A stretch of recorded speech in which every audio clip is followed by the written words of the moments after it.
Hi dear students, this is Srikant Vamanrao Patil and I am working as Junior College Lecturer in Bharat Junior College Buldhana since 1998. Recently, board has published a question bank for all subjects, which you know. Answers to these questions of 3 and 4 marks are available everywhere. सगळ्यांना माहिती आहे 3 ते 4 मार्काच्या क्वेश्चनची उत्तरं तुम्हाला सगळीकडे मिळतात. सगळ्या नोट्समध्ये उपलब्ध आहेत. नोट्समध्ये बुकमध्ये वेगवेगळ्या प्रकाशनचे पुस्तकं उपलब्ध आहेत तुमच्याकडे, त्यामध्ये उपलब्ध आहेत. But the main problem is of 1 and 2 mark questions. 1 आणि 2 मार्काचे जे प्रश्न आहेत त्याच्यामध्ये मात्र मेन प्रॉब्लेम आहे. कारण की 1 मार्काच्या प्रश्नाचं उत्तर किती लिहायचं, काय लिहायचं, कसं लिहायचं, त्याची मांडणी कशी करायची, इथपासून आपली सुरुवात असेल. त्याचबरोबर 2 मार्काच्या प्रश्नामध्ये किती लेंथ ठेवायची, त्याच्यामध्ये काय काय आलं पाहिजे, हे सगळं आपण जर याचं नियोजन व्यवस्थित केलं तर तुम्हाला ते लिहायला सोपं जाईल. So the answers to this questions means 1 and 2 mark questions is not available anywhere. So you have to search for its answer and represent it in expected manner. म्हणून याची उत्तरं उपलब्ध नसल्यामुळे तुम्हाला काय करावं लागेल, तर आपल्या बोर्डाच्या पुस्तकामधनं किंवा नोट्समधनं याची उत्तरं तयार करावी लागतील. Okay, this is a typical work. पण हे मात्र अवघड काम होईल, कारण की आता वेळ कमी आपल्याकडे, अभ्यासासाठी वेळ कमी आहे, दिवस कमी राहिलेत, पेपर जवळ आलेत. त्यामुळे तुमचं हे जे टिपिकल काम आहे, तुमच्या डोक्यावर जे आलं होतं आता बोर्डाने ती क्वेश्चन बँक पब्लिश केल्यामुळे, ते थोडंसं कमी करण्याचं काम मी या ठिकाणी करतोय. So I am giving you all answers of such questions from question bank in explanation form. आणि म्हणून मग या क्वेश्चन बँकमध्ये आपल्याला जे वेगवेगळे प्रश्न विचारलेत, 1 मार्कावर आले आणि 2 मार्कावर आले, त्याचे सगळ्यांचे सोल्युशन मी या ठिकाणी देतोय. आणि ते एक्सपेक्टेड फॉर्ममध्ये, म्हणजे बोर्डात तुम्हाला कसं लिहायचं आहे हे पण मी तुम्हाला सांगेल. म्हणजे एक्सप्लेनेशन फॉर्ममध्ये मी तुम्हाला सांगतोय, एक्सप्लेन करून सांगतोय. ठीक आहे, पण त्याच वेळेस हे पण लक्षात घ्या, सूचना त्यांनी दिली आहे, हे जे प्रश्न दिले आहेत बोर्डाने जी क्वेश्चन बँक पब्लिश केली आहे त्याच्यामध्ये त्यांनी सूचना स्पेशली मेन्शन केली आहे, फक्त विद्यार्थ्यांना प्रश्न प्रकारांचा सराव करून देण्यासाठीच. सदर प्रश्नसंचातील प्रश्न बोर्डाच्या प्रश्नपत्रिकेत येतीलच असे नाही, याची नोंद घ्यावी. ठीक आहे, सूचना व्यवस्थित सगळ्यांना समजली. आपला मेन प्रॉब्लेम होता 1 मार्क क्वेश्चनचा आन्सर आणि 2 मार्कच्या क्वेश्चनचा आन्सर कसं रिप्रेझेंट करायचं, कुठून मिळवायचं, ते सगळं काम मी करून ठेवलेलं आहे. आणि आता हे जे मी लेक्चर्स या ठिकाणी या आपल्या चॅनलवर टाकेल, त्या वेगवेगळ्या लेक्चर्समध्ये तुम्हाला ते सगळे क्वेश्चन आन्सर्स मिळतील. प्रत्येक चॅप्टरसाठी सेपरेट लेक्चर तयार करतो आहे. ठीक आहे, okay. We are discussing solutions of board question bank of chapter number 1, that is rotational dynamics. And the first part, that is 1 mark question, is VSA, very short answer type question. त्यातला पहिला question काय दिलाय बघा, find radius of gyration of uniform dish about an axis perpendicular to its plane and passing through center. डिशचं radius of gyration तुम्हाला काढायची आहे सेंटरमधनं जाणाऱ्या ॲक्सिससाठी आणि परपेंडिक्युलर टू द प्लेन असणाऱ्या ॲक्सिससाठी. मग आता त्या ॲक्सिससाठी मोमेंट ऑफ इनर्शिया किती असतो, the moment of inertia of uniform disc about an axis perpendicular to its plane and passing through its centre is mr²/2. मग मोमेंट ऑफ इनर्शिया जर आपल्याला माहिती आहे तर याच्यावरनं रेडियस ऑफ गायरेशन काढता येते. रेडियस ऑफ गायरेशन कशी काढायची, तर अंडररूटमध्ये moment of inertia upon mass. So अंडररूटमध्ये mr²/2 upon m. So it is अंडररूटमध्ये r²/2 मीन्स r/√2. आता इथे एवढं फाइंड करायला सांगितलं, त्यामुळे तुम्हाला एवढं लिहावं लागेल. जर त्यांनी डायरेक्ट स्टेट म्हटलं असतं तर फक्त तुम्ही r/2 लिहिलं असतं तरी तुम्हाला 1 मार्क मिळाला असता. तिथे क्वेश्चनमध्ये फाइंड म्हटल्यामुळे तुम्हाला हे डेरिव्हेशन करावं लागेल. फाइंड म्हटल्यामुळे क्वेश्चनची लेंथ, त्या ॲन्सरची लेंथ वाढत आहे. एवढी लेंथ 1 मार्कासाठी नसावी अशी बोर्डाचीच अपेक्षा आहे. ठीक आहे, टाकलाय प्रश्न बोर्डाच्या त्या क्वेश्चन बँकमध्ये, आपल्याला त्याचा आन्सर तसंच तयार करावं लागेल. Second question is, does the angle of banking depends on mass of the vehicle. त्या व्हेकलच्या मासवर अँगल ऑफ बँकिंग डिपेंड असतो का, तर आपल्याला अँगल ऑफ बँकिंगचा फॉर्म्युला माहिती आहे, tan inverse of v square upon r g. या फॉर्म्युल्यामध्ये कुठेच तुम्हाला त्या व्हेकलचा मास दिसत नाही आहे. So we can say that the angle of banking does not depend on mass of the vehicle. तुम्ही फक्त एकच वाक्य लिहिलं, it does not depend on mass of the vehicle, तरी तुम्हाला 1 मार्क मिळेल. Third VSA question is during ice ballet while in the outer rounds, why do the dancers outstretches their arms and legs? ते ballet dancers त्यांचे हात आणि पाय बॉडीपासून दूर का बरं नेतात? आता बॉडीचे ऑर्गन्स जेव्हा तुम्ही ॲक्सिस ऑफ रोटेशनपासून दूर नेसाल तेव्हा बॉडीचा मोमेंट ऑफ इनर्शिया वाढतो, हे आपल्याला माहिती आहे. कारण की moment of inertia depends upon distribution of mass about axis of rotation.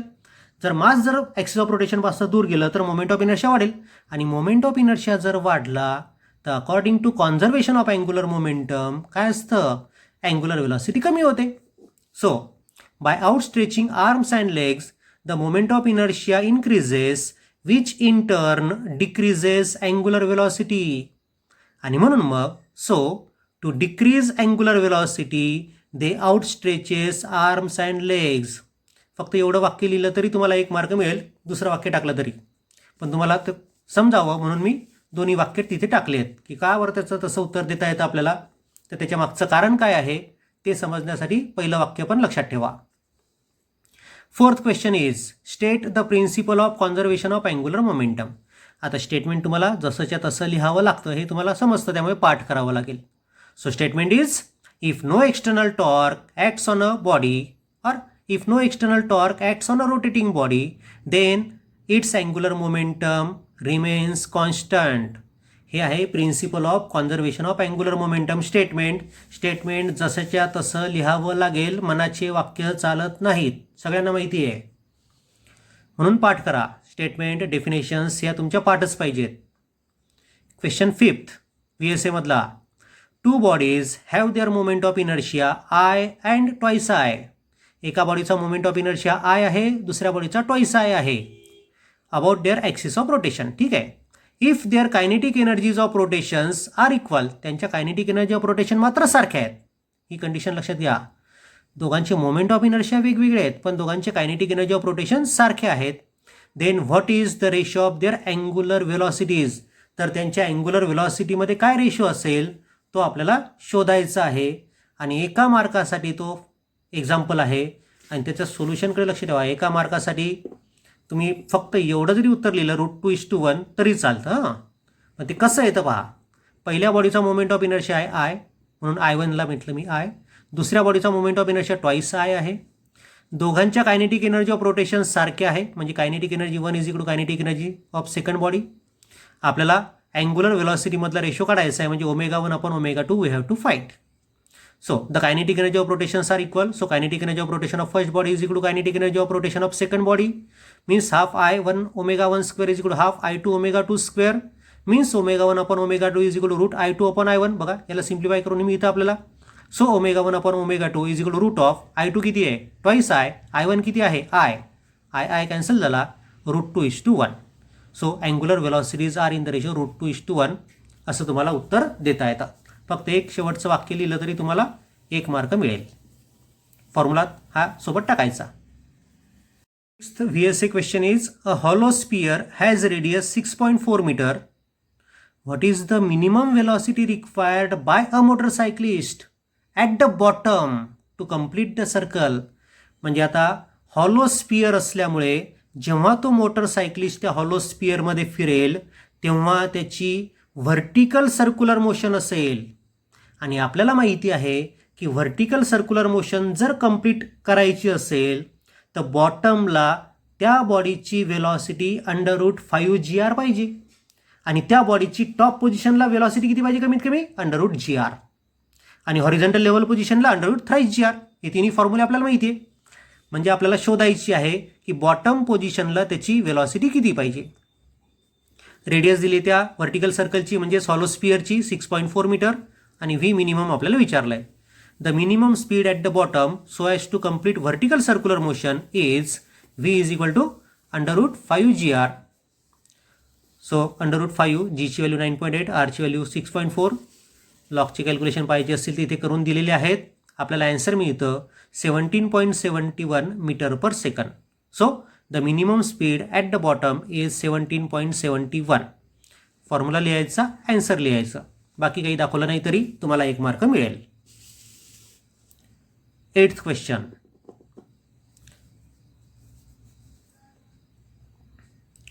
A bend in a level road has radius of 100 metre.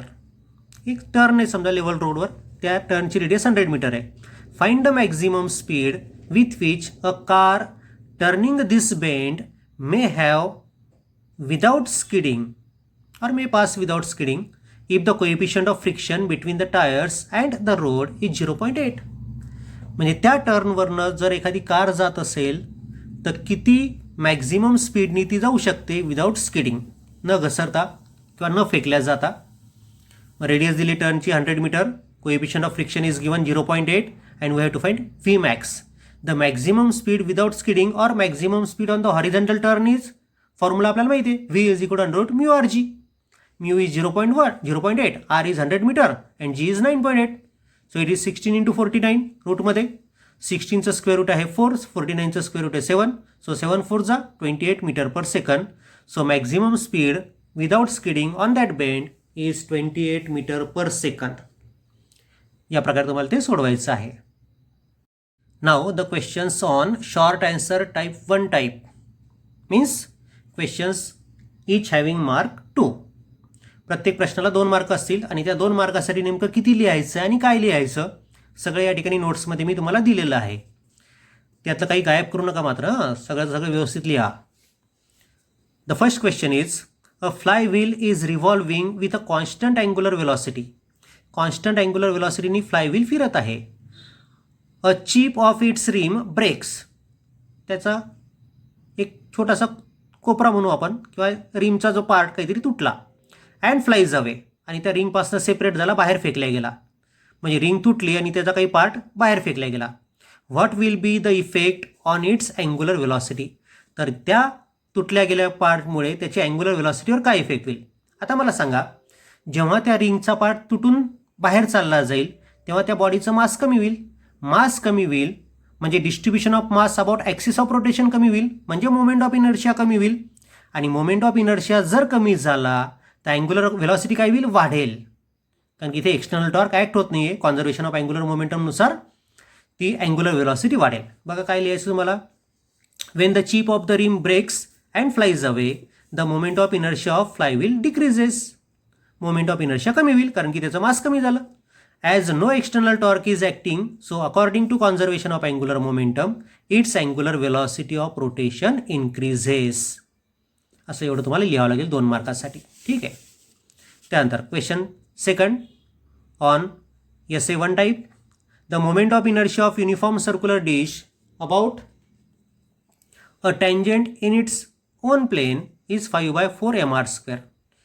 त्या डिशचा मोमेंट ऑफ इनर्शिया त्या टँजंट ॲक्सिससाठी 5/4 mr² आहे. टँजंट कोणता आहे, in the plane of the disc, where m is mass and r is radius of the disc. Find its moment of inertia about an axis through its center and perpendicular to the plane.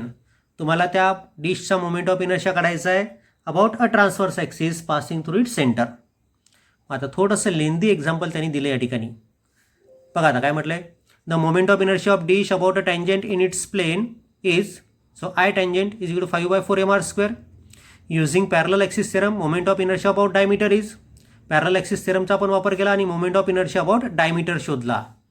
तर IZ is equal to IX plus IY हा formula तुम्हाला वापरायचा आहे की IO is equal to IC plus MH² वापरायचा आहे. IO is equal to IC plus MH² वापरावं लागेल तुम्हाला. सो I tangent is equal to I diameter plus mr². So I diameter is equal to I tangent minus mr². म्हणजे I diameter तुम्हाला मिळतो 1/4 mr². ठीक आहे.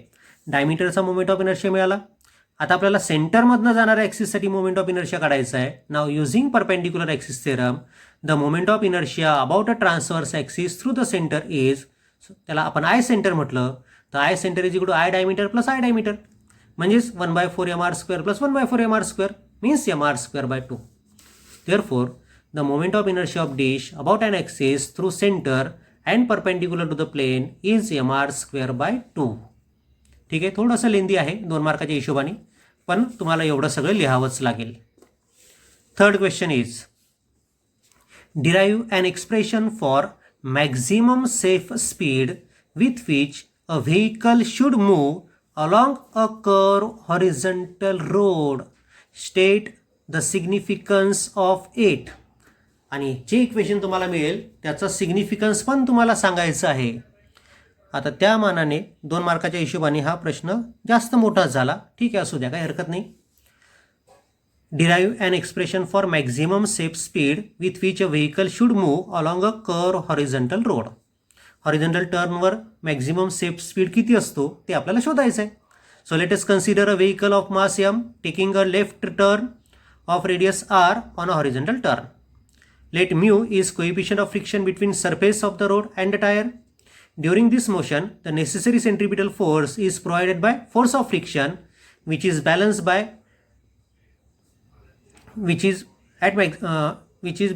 at maximum speed by centrifugal force. So mv²/r is equal to mu mg. जेव्हा तो turn घेत असेल तेव्हा मॅक्झिमम सेंट्रिपिटल फोर्स म्हणजे म्यू एम जी एवढा असेल की त्याला कोण बॅलन्स करेल, तर त्याला बाहेरच्या दिशेने ॲक्ट होणारा सेंट्रिफ्युगल फोर्स बॅलन्स करेल, म्हणजे mv²/r बॅलन्स करेल. ठीक आहे. Get V max is equal to √μrg. This is the maximum safe speed on horizontal turn. आता याचे सिग्निफिकन्स पण आपल्याला सांगायचे आहेत.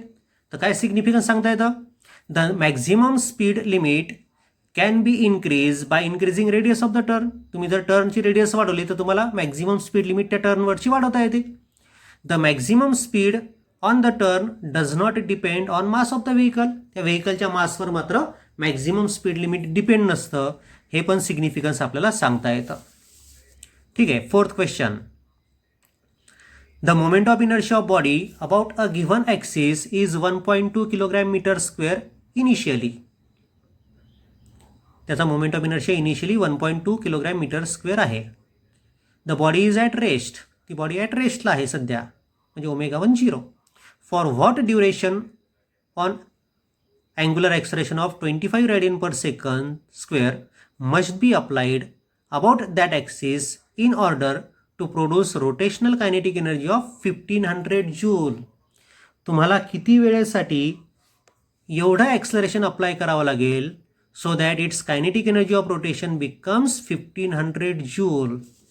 बघा आता इथे लक्ष ठेवा. Initially body is at rest, so kinetic energy of rotation is 0. Okay, म्हणजे हाफ I⍵1² ची व्हॅल्यू 0 आहे. When the angular acceleration is applied it's angular velocity after time t becomes. आता अँग्युलर ॲक्सलरेशन आपण अप्लाय केल्यामुळे त्याची angular velocity वाढत जाईल, change होत जाईल. ती टी एवढ्या टाईमनंतर किती होईल, तर ती होईल ω2 is equal to ω1 + α t. Kinematical equation you have to use. Okay, so ω2 is equal to 25t. आता 25t का बरं? कारण की ω1 ची व्हॅल्यू 0 टाकायची आहे आणि अल्फाची व्हॅल्यू 25 टाकायची आहे. So 0 + 25 × t, 25t. So ω2 is 25t means t is equal to ω2/25. ठीक आहे. त्या टाईमनंतर म्हणजे after time t the kinetic energy becomes, so kinetic energy of rotation becomes half I⍵2². Kinetic energy किती होते? 1500 joule. So place 1500 joule for kinetic energy of rotation is equal to half I is 1.2 and ω is 25t whole square. त्याचा square करा. So solve it, you will get t² is equal to 4 means t is 2 second. So in time 2 second the kinetic energy of rotation becomes 1500 joule. या प्रकारे तुम्हाला ते example सोडवायचं आहे. थोडंसं लेंदी आहे 2 मार्काच्या हिशोबाने, पण त्याला काही पर्याय नाही. Next example is example number 5. A bucket containing water is tied to a rope 5 metre long. 5 metre लांबीचा दोर आहे, त्याला आपण बकेट बांधली, बकेटमध्ये पाणी आहे. It is rotated in a vertical circle about the other end. त्या बकेटला आपण व्हर्टिकल सर्कलमध्ये फिरवलं. Find the number of rotations per minute. Find the number of rotations per minute म्हणजे फ्रिक्वेन्सी काढायची तुम्हाला पर मिनिटमधली. In order that the water in the bucket may not spill. त्या बकेटमधलं वॉटर खाली पडायला नको किंवा सांडायला नको. सो रेडियस दिले व्हर्टिकल सर्कलची 5 मीटर आणि तुम्हाला फ्रिक्वेन्सी विचारली RPM मधली की so that the water in the bucket should not spill. So the minimum frequency which is required so that water do not spill is, फ्रिक्वेन्सीचा फॉर्म्युला आहे आपल्याकडे 1/2π√GR. हा 2π आतमध्ये घेतला आपण, सो G/4π²R. व्हॅल्यूज प्लेस केल्या 9.8/4 × 9.87 × 5. लॉगचे कॅल्क्युलेशन इथे दाखवलेले आहेत, बघून घ्या. So you will gate 0.2228 RPS. आता जे उत्तर मिळेल ते पर सेकंडमध्ये मिळेल. त्याला तुम्हाला RPM म्हणजे पर मिनिटमध्ये कन्वर्ट करायचं आहे. पर सेकंडचं कन्वर्शन पर मिनिटमध्ये करण्यासाठी 60ने मल्टिप्लाय करावं लागेल. So you will gate 13.36 RPM. So if the bucket is revolved with this frequency means 13.36 RPM, no water spills out. असं ते एक्झाम्पल तुम्हाला सोडवावं लागेल. 6th example is a body weighing 0.5 kilogram tied to the string is projected with a velocity of 10 meter per second. The body starts wheeling in a vertical circle. If the radius of the circle is 0.8 meter, find the tension in the string. Find the tension in the string when the body is at the top of the circle. जेव्हा ती vertical circular मोशनमध्ये top पोझिशनला असेल तेव्हा tension किती असेल ते आपल्याला शोधायचं आहे. आपण गिवन लिहिलं. टेन्शन ॲट द टॉपचा फॉर्म्युला आपल्याला माहिती आहे. Wien the body is at the top of the vertical circle the tension is given by mv²/r - mg. Values place केल्या आणि ॲन्सर मिळतं आपल्याला 57.6 न्यूटन. ठीक आहे.